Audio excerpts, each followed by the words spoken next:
School romance काफ़ी thrilling और exciting, but at the same time इसके अराउंड काफ़ी लीगल कॉम्प्लिकेशंस भी हैं। इसलिए मैं चाहती हूँ कि इस वीडियो में आप मेरे साथ बने रहिएगा और इस वीडियो को आखिरी तक ज़रूर देखिएगा। तो एक केस के साथ समझते हैं। अभी हाल ही में एक फादर ने अपनी 14 साल की बच्ची की मिसिंग कंप्लेंट जो है वो फाइल करी। पुलिस ने section 363 of Indian penal code के अंडर एफआईआर रजिस्टर करी। यह सेक्शन किडनैपिंग के साथ डील करता है।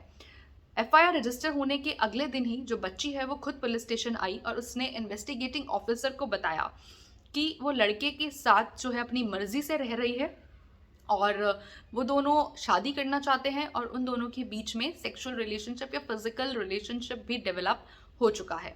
जैसे ही उसने पुलिस को ये बताया, पुलिस ने लड़के के against section 4 of POCSO act and section 363 and section 376 of IPC के अंडर केस रजिस्टर कर दिया।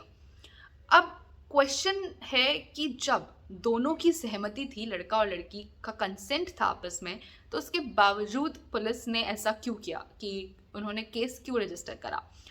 तो जो पॉक्सो एक्ट है वो क्लियरली ये कहता है कि सेक्सुअल रिलेशनशिप के लिए जो एज ऑफ कंसेंट है वो 18 साल है। यानी कि 18 साल से कम के जो बच्चे हैं उनका कंसेंट जो है वो नहीं माना जाएगा, वो इररेलेवेंट है।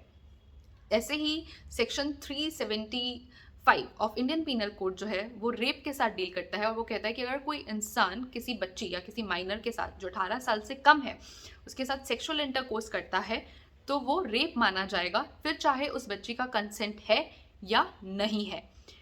और एक और इम्पॉर्टेंट चीज़ यहाँ पर मैं बताना चाहूँगी कि इवन इफ जो लड़के हैं वो माइनर हैं यानी कि 18 साल से कम हैं, उस केस में भी उनके अगेंस्ट जो है पॉक्सो एक्ट के अंडर केस रजिस्टर किया जा सकता है, क्योंकि जो कंसेंट है लड़की का वो निल है, वो वॉइड है, वो मैटर ही नहीं करता।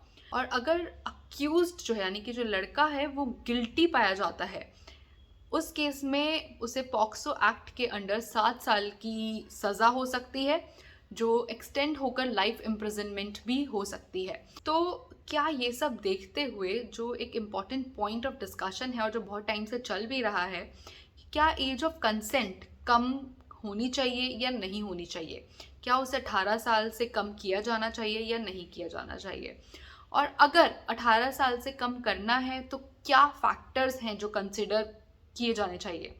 फॉर एग्जाम्पल कि टीनेजर्स में फिजिकल रिलेशनशिप डेवलप करने से उनकी बॉडी पर क्या इम्पैक्ट पड़ेगा, स्पेशली गर्ल्स पर, और अगर वो एज ऑफ कंसेंट कम नहीं किया जाता है तो बॉयज़ पर उसके क्या एडवर्स कॉन्सिक्वेंसेस हैं। ये सब चीज़ देखते हुए, एक हॉलिस्टिक अप्रोच लेते हुए जो एक्ट है, जो पॉक्सो एक्ट है, उसमें क्या चेंजेस लेकर आने चाहिए, कि क्या ऑल्टरनेटिव है। आप अपने व्यूज़ मुझे कमेंट सेक्शन में लिखकर बता सकते हैं। इसके अलावा ये तो जब होगा सो होगा, बट तब तक मैं चाहूँगी कि आप अपने बच्चों को अवेयर करें, पॉक्सो एक्ट को समझें और जानें, और लोगों को भी इस वीडियो के थ्रू अवेयर करें।